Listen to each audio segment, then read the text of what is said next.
Magandang araw muli sa inyo. Welcome once again sa ating 50 Days of Supernatural Transformation, and we are now on our session 2. Kung paano tayo pinagpala sa ating unang lesson na transform in our spiritual health. Yan po ay pag-usapan naman po natin ang napakahalaga ring bahagi ng ating paglago, ng ating pagkatao, ang ating physical health. So this is transformed in my physical health. Yan. You can look at your booklet para po masundan natin ang ating lesson. So, ang ating memory verse for this session, basahin natin bago tayo mag-pray. Ito matatagpuan sa 1 Corinthians 6:19 to 20. So, if you have your Bible, you can look it up there sa Tagalog. Kasi po, English po yung ating PowerPoint dito, pero mayroon pong mga Tagalog subtitles dun sa mga answer keys. Bago po tayo masimula, tayo naman nalangin. Father God, salamat po sa bagang ito, sa araw na ito. I pray na ikaw nga pong patuloy maluwalhati sa aming pag-aaral at marami po ang mabless sa aming gawain sa oras na ito. Sa pangalan ni Jesus, Amen. Amen. Okay, so nakita niyo na po ba yung ating Bible verse? Kung hindi pong hinaharap sa yung Bible, pero nandito po ang English version. Ayan, sandali lang po. Transform in my physical health o nagbago sa aking physical na kalusugan. So sabi sa 1 Corinthians 6:19 to 20, sa English muna po, do you not know that your body is a temple of the Holy Spirit who is in you, whom you have received from God? You are not your own, you were bought at a price. Therefore, honor God with your body. So napakahalaga po ng bahagi ng ating physical sa ating spiritual na paglago. Akala inisip natin kapag spiritual lang, pero bahagi po ng malaking nating paglago sa buhay Kristiyano ay ang physical na bahagi. Dahil after all, sino ba ang pupunta sa church? Sino ba ang magbabasa ng Bible? Sino ba ang mananalangin? Di ba po, yung ating katawan naman po talaga. So napakamahalaga na tayo nga po maayos ang ating pangalan. Sabi nga po ng 3 John, sabi, I pray that you may enjoy good and that all may go well with you, even as your soul is getting along. So, meaning to say, napakahalaga ng physical na bahagi ng ating buhay. Kung paano lumalago tayo, kung paano nais natin lumago spiritual, dapat din lumalago tayo sa naging malusog din ang ating physical na pangangatawan. Yan. So, napakahalaga po na ngayon ay talagang magkaroon tayo ng panibagong pananaw sa ating physical body, because God wants to take care of our bodies, that because that's where we live, but also because that's where He lives. Yan. Nasa Diyos, alagaan natin ang ating mga katawan, hindi dahil doon tayo nakatira, kundi dahil din sa doon siya nakatira. Yan. So ang physical na kalusugan ay isang spiritual na disiplina. Physical health is a spiritual discipline na maging bahagi ng ating paglago bilang mga Kristiyano. Amen. So sabi nga po ng verse na babasahin natin na napakahalagang maintindihan natin. Sabi rito sa 1 Corinthians 6:12 to 20. Yan, basahin niyo lang po, sundan niyo lang po. Sabi po rito sa 1 Corinthians, i-flash natin. Yan, everything is permissible for me, but not everything is beneficial. Everything is permissible for me, but I will not be mastered by anything. Food for the stomach and the stomach for food, but God will destroy them both. The body is not meant for sexual immorality, but for the Lord, and the Lord for the body. By His power, God raised the Lord from the dead, and He will raise us also. Do you not know that your bodies are members of Christ Himself? Flee from sexual immorality. All other sins a man commits are outside his body, but he who sins sexually sins against his own body. Do you not know that your body is a temple of the Holy Spirit who is in you, whom you have received from God? You are not your own, you were bought at a price. Therefore, honor God with your body. So nakita po natin sa mga talatang ito na lahat naman talaga pwede natin gawin, pero hindi lahat ay makakatulong sa atin. Dahil nga pwede tayong matuon sa isang bagay, sa physical, sa addiction sa kung anong bagay, pero sabi nga verse na binasa nito, hindi dapat tayo magumon o mapangunahan. Dapat hindi tayo ma-master nun, kundi we should master our own body. Meaning to say, dapat tayo may control ng ating katawan. Hindi yung kapag tinatawag ng laman ay bibigay kagad tayo. Dapat po meron tayong kakayahan na talaga magkaroon ng tinatawag na self-control, di ba? For example, sa pagkain. talagang nag-diet ka pero ang sarap ng pagkain, di ba? Natutokso ka ng kumain ng mga matataba, ng mga matatamis, ng mga alam natin na masasarap pero kailangan natin mag-ingat, kailangan natin mag-control lalo na kung meron tayong mga physical na issue na dapat ay magkaroon tayo ng ano lang pag-control. Lalo nga po, katulad ng sinabi dito na ang ating katawan ay templo ng banal na spirito ng Panginoon. Diba? Dito siya nakatira. So, hindi maganda na ating sirain o ating babuyin or something like that ang ating katawan dahil unang-una sa lahat, dito nakatira ang Panginoon ng ating Diyos. Pag sinabing tinanggap natin si Jesus sa ating puso, basically speaking, He is inside our system, our body. So parang hirap yata na maisip natin na ang tinitira ng Panginoon ay hindi maganda, hindi maayos, marumi or something like that. Ayan. So, meron 5 bagay o 6 na bagay na dapat tayo malaman na kung ano yung sinasabi ng Diyos. In fact, some of these are so radical na maaaring hindi nyo pa narinig, na-realize pala na katotohanan na sinabi ng Diyos sa Biblia patungkol sa ating mga katawan. Actually, this revolutionized my thinking of the body, even especially sa ating kahit na tayo po yung namatay na. Mahalaga pa rin pala ang ating physical na katawan. We will know later. So, 5 bagay. 5 bagay na sinasabi ng Diyos patungkol sa ating katawan. What God says about our body. So, number 1, my body is God's property. Ang aking katawan ay pag-aari ng Diyos. Alam niyo po ba yon na hindi totoo yung sinasabi ng isang politiko na you own your body, bahala ka ng decision kung anong gagawin mo sa katawan mo. Diba? Especially when it talks about abortion thing. Pero ang malinaw sinasabi ng Bible na ang katawan natin ay hindi sa atin. Ito'y pag-aari ng Diyos. We are just loaned on to use it. Tayo ay pinahiram lamang ng katawan na to. Even the life itself. So kung ito'y hindi tayong may-ari, meron tayong responsibilidad na ito lang ang pangalagaan.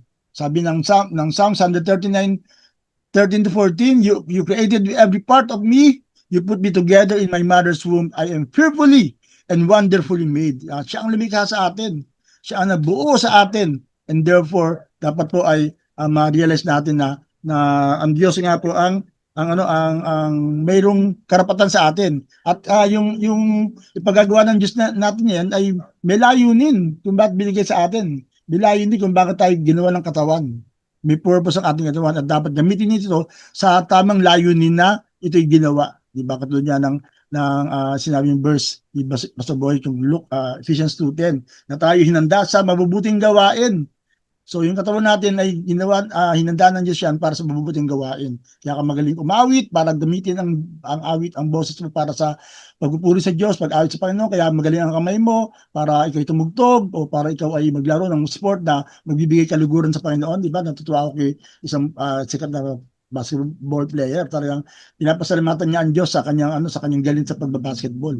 So, ibig sabihin, alam niya yung purpose niya na siya nga po yung nilikha ng Diyos para magbigay kapurihan sa Panginoon at ang kanyang kagalingan ay para sa Panginoon. Amen, amen. So, mahalaga na talagang ating ma-realize na our body is God's property.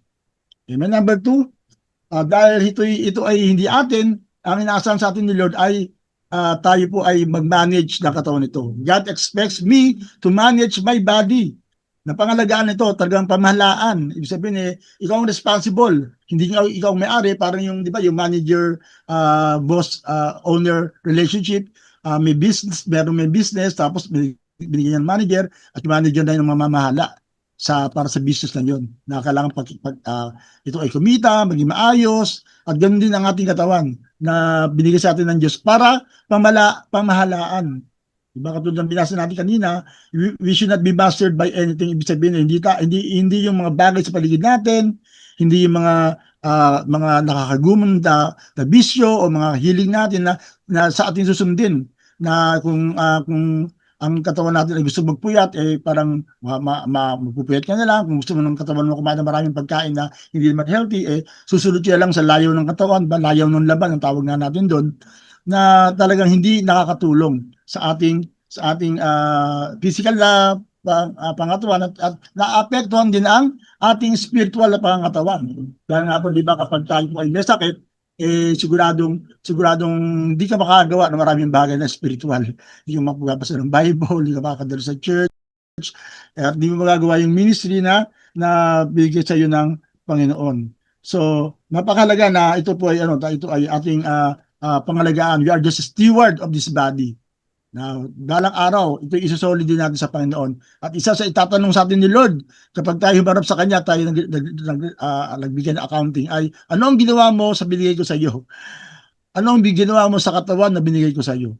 Di ba? Nakakahiya kung ito ay ating hindi inalagaan, di ba? Talagang inabuso natin, hindi natin ginamit sa tama, at maraming bagay na hindi talaga magiging kaaya-aya sa Panginoon. Yan. So,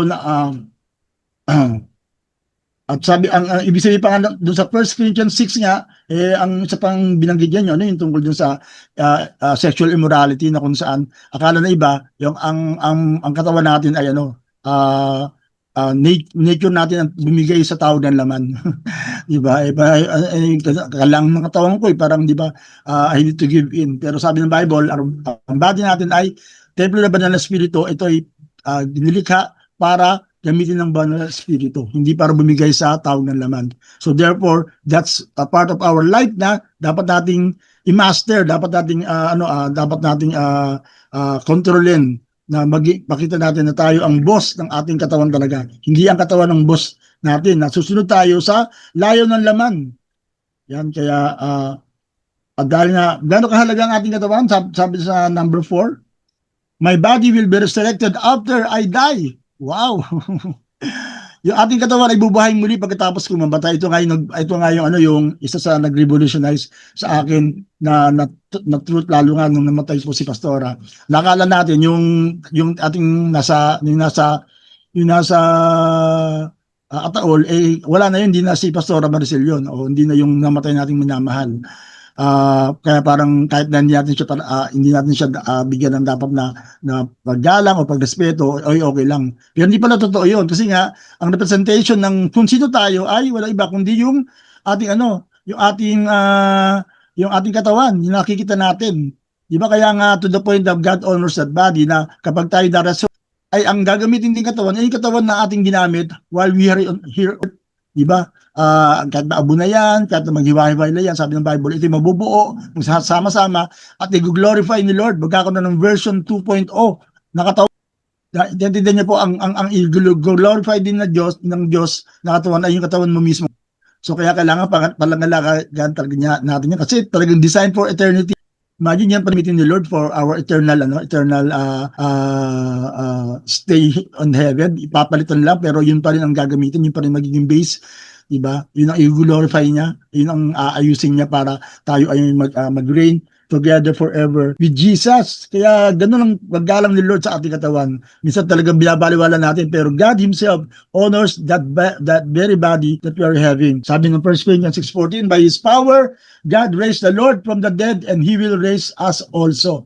Kung yung katawan ni Kristo na ginamit dito sa krus, yun din ang ginamit niya. Imagine, yung katawang lupa ni Jesus, yun din ang glorified body na makita natin sa langit. Yun yung makita natin na merong butas sa kamay at paa at sa tagiliran, na hindi siya kumulang another body to replace that, but that the same body that glorify niya para sa atin. Na ginamit niya ay siya rin gagamitin niya na representation of who He really is. So ganun din po tayo na nililang na Panginoon. So we might as well honor this body, amen? Yung dapat natin gawin na alagaan, kumain ng tama, matulog na maayos, na talagang, of course, hindi natin sinasabi na talagang magganong tayo super vanity, na super alaga. Pero ibig sabihin, enough to really honor our God, to represent Him. Diba? Yung pag nakita tayo, alam natin, alam ng Diyos na we are representing Him very well. Kaya napakahalaga. Kaya nga, of course, you can improve whatever you need to improve on your body, pero not to the point na talagang parang super vanity na yung nangyayari. Ibig sabihin, parang sobrahan ka. Pero enough to really honor our God. Amen. So dahil ito din po yung katawan na pinaparangalan at pinapahalagan ng Panginoon. So next, truth. My body is connected to the body of Christ. Yan, ang ating katawan ay konektado sa katawan ni Kristo. Ibig sabihin, yung ating katawan ay representation of the body of Christ itself, di ba? Kaya ito yung ginamit ng Panginoon na illustration as to how His church will function, na tayo ngayon ay bahagi ng katawan ni Kristo. Sabi nga nung ng 1 Corinthians 6:15, do you not know that your bodies are members of Christ Himself? O di ba? Yung katawan pa natin talaga ito yung member of the body of Christ.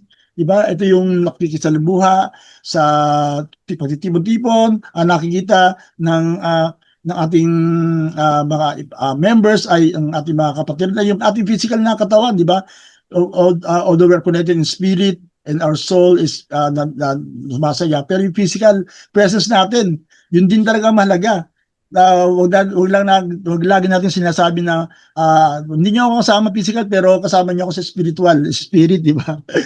So, kadalasan limitado yung ganung katotohanan. Mahalaga pa rin na ikaw, as the member of the body of Christ, ay nagpapakita sa mga gawain. Yung presence mo, kaya kailangan talaga maging healthy ka eh. Kasi talagang yun ang dadalo mo sa gawain, yun ang talagang gagamitin para tumto, para magpuri, magtaas ng kamay, di ba? Magsalita ng Diyos, at magmahal, di ba? Maramdaman na ikaw ay nagmamalasakit. Our physical body will do that. Will do just that. Kaya napakahalaga na physically ay present ka. Wag lang yung spirit, di ba? Wag yung si Pablo ginamit lang yun because of his limitation at that. Pero kung kaya mo namang pumunta sa gawain, di ba? Katulad niya yun, sabi nga ng iba, bakit wag na raw nating ilagay yung online kasi marami nag-online na lang. Pero ang online ay para sa mga hindi makakapunta for some reason, may sakit o nasa abroad. Pero kung physically fit ka naman, kaya nga sabi ko, kung ang meron tayong kapatiran na umaatid sa church, kahit na baha, talagang mataas ang baha sa kanila. Talagang hanggang dibdib, gano'n. Pero every Sunday, halos every Sunday, kahit na baha, nagpapak. At sila ay mga super senior, mga 70 plus na. Wow! So kung nagagawa na ilan yun, siguro mas marami sa atin makagawa pa ng higit doon. Kaya using our body. Kaya nga maganda pa alagaan natin ang ating po. Ito ay magamit pa talaga sa malayong paglilingkod. And everyone say, Amen and Amen. Di ba? So, Jesus gave His body for you and He wants you to honor Him with yours. So, binigyan ni Lord, di ba, ang kanyang katawan, di ba, paano tayo minahal ng Diyos, ang ating katawan na physical, inalay niya kanyang buhay para sa ating gagalingan. Kung inalay niya ang kanyang katawan, physical na katawan, yun ang nahirapan, yun ang napako sa krus, yun ang dumugo, ang buong katawan.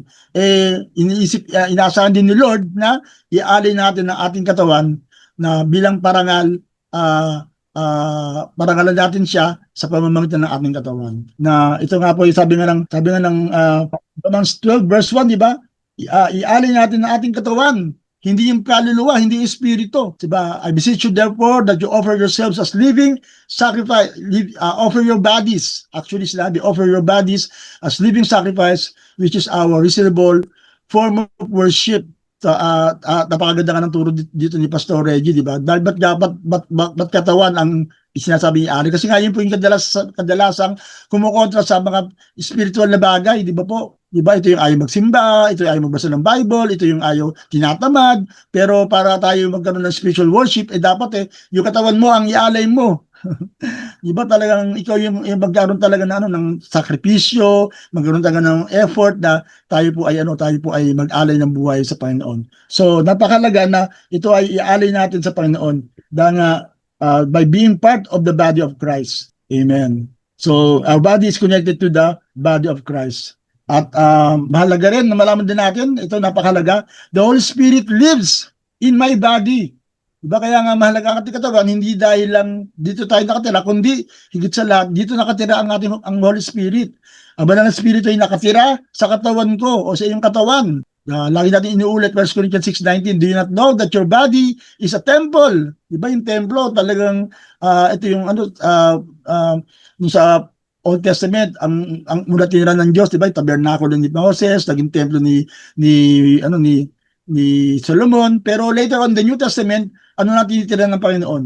Yung ating katawan, which is the temple of the Holy Spirit, whom you have received from God. Wow, kung tinanggap natin si Jesus, yun, naging templo na ating katawan. So, we will look at this body na very special, dahil nga dito nakatira ang Panginoon. Do you not know that you yourselves are God's temple and that God's Spirit lives in you? And God's temple is sacred, and you are that temple. Sacred po yun, hindi scared. Sacred. So, 1 Corinthians 3:16-17, wow!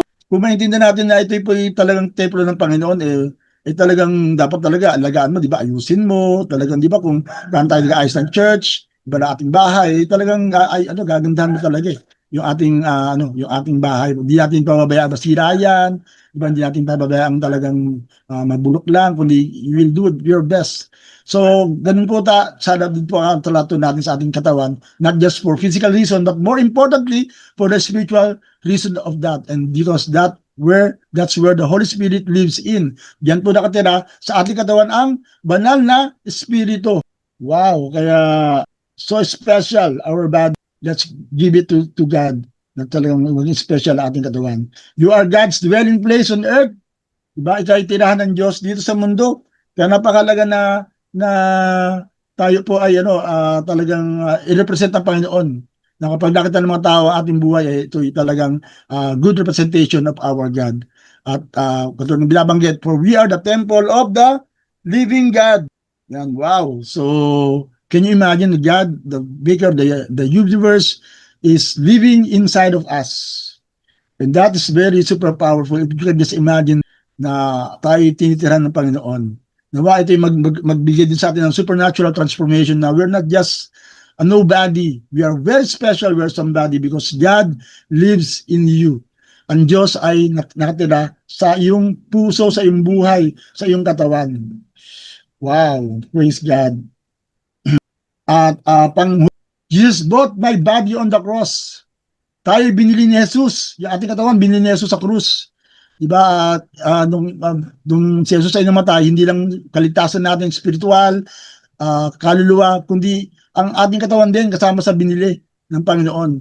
You are not your own, you were bought at a price, therefore honor God with your body. So dapat kalinaw, di ba, na sa verse to na binili tayo ng isang presyo, yung pagkamatay niya sa krus, at ang dapat daw natin mag-response ay parangalan natin ang Diyos sa ating katawan. Nawa ang ating katawan ay huwag makitang nasisira sa bisyo, nasisira sa mga kasalanan, nasisira sa maling abuso, sa mga abuso, di ba? Yung even sa ating mga diets, etc. Talagang let's think that we are not just as the spiritual beings na niligtas sa Panginoon, kundi ang ating kung how we treat our physical body is also a spiritual discipline. Bahagi ng ating pagiging spiritual ang kung paano natin tinatrato ang ating katawan. Kaya nga talagang bahagi dapat sana natin ng buhay yung ating diet, yung ating exercise, diba? Yung ating pangangalaga, yung sa mga yung sa katawan, di ba? Yung mga yung mga pagpapaayos natin ang katawan na talaga alam natin, hindi lang natin gagawin to para lang gumapo tayo, para lang tayo maging pogi, di ba? Kundi talagang para mag-glorify si God. Amen. Ako po nagiging hindi lang para lang maging maganda katawan ko, kundi para kasi I'm preparing for the long haul na maglingkod ako sa Panginoon ng mas matagal pa at mag-glorify ko si Lord sa aking ibig sa aking katawan. And nawa, ganun din po ang maging puso natin na kasama sa binili ng Diyos doon sa krus ay ang ating physical na katawan. Yan. So kaya nga napakalaga nung binasa natin na I urge you, brothers, in view of God's mercy, to offer your bodies as living sacrifices. Yung body natin ang living sacrifice. Holy and pleasing to God. This is your spiritual act of worship. Imagine, yung body natin pala konektado sa spiritual na pagsamba. Yung ating katawan pala ang siyang sumasamba sa Panginoon. Tama po ba? Diba? Clap your hands, physical yan. Shout to the Lord, physical. Pagtaas ng kamay, physical. Pagtalon, pagsayaw, physical yan. So yung ating katawan ay sumasamba sa Panginoon. Kaya talagang wag lang yung puso't isipin natin sumamba sa Panginoon. Sumasamba ako sa Panginoon. Hindi, katawan natin kasama yan sa deal, kasama yan sa binili ng Panginoon para magbigay kaluwalhatian sa Kanya. Kaya sana po ay sa bahagi nito ng ating pag-aaral ay ngayon maisip natin na napakalaga na tayo po ay talagang maging malusog. Sabi ni Jesus Christ, do you want to get well? Diba? Tanong niya sa isang taong gustong gumaling. Kasi gusto niya na ikaw mismo magkaroon ng idea na, Lord, gusto kong gumaling, gusto kong maging maayos, gusto kong maging maayos ang aking katawan para po ay magamit mo pa sa magamit ko pa sa paglilingkod. God wants you to be physically healthy so that you can accomplish great things for His kingdom. Nais ng Diyos na maging malusog ka sa physical upang magawa mo ang mga magagandang bagay para sa kanyang kaharian. Wow! So, ibig sabihin magagawa mo ang mga bagay, ang mga pinapagawa sa ng Panginoon kung ikaw nga ay maayos ang iyong pangatawan. Diba? So, let's prepare our body for longer service. Yan, talagang yung talagang magkaroon tayo ng disiplina sa exercise, sa diet, 'di ba? Sa pagtulog ng maayos, pag-inom ng maraming tubig, 'di ba? Sa mga dapat na makakatulong sa atin. Na ang purpose ay hindi lang gumanda ka, hindi ka maging maayos ka, kundi para pagsilbihan Panginoon, para maluwalhati ang Diyos sa ating buhay, para ma-represent mo si Lord na maayos sa ating mundo, sa mundo ginagalawan natin. Kaya I pray na this day ay talagang magkaroon tayo ng commitment. After this, we need to ask the question, ano yung gagawin mo? Hindi lang yung gusto mong gawin, hindi lang magagawa mo o yung balak mong gawin, kundi talagang gagawin mo para ikaw ay kahit isa lang, mag-exercise, mag-diet, matuloy na maayos, or just one thing that you can do to improve your physical health so that God can be glorified in your body. Nawa ay you can have that mindset na magkaroon tayo ng resolution to really improve our body for the glory of God. So let's pray. Nawa ay tayo ay magabayan sa lesson na ito. Father God, salamat po sa araw na ito. Salamat po sa aming natutunan na patungkol sa kahalagaan ng aming katawan. Nawa ay maluwalhati nga sa aming buhay, sa aming katawan, in doing things that will be glorifying you. Pagpalain mo po ang bawat isa, ang couples, o ang individual, o ang pamilya, o ang sino pang makapakinig nito, na talaga magabayan sa kanyang physical na kalusugan, Lord, na magamit para sa spiritual na pagsamba sa iyo.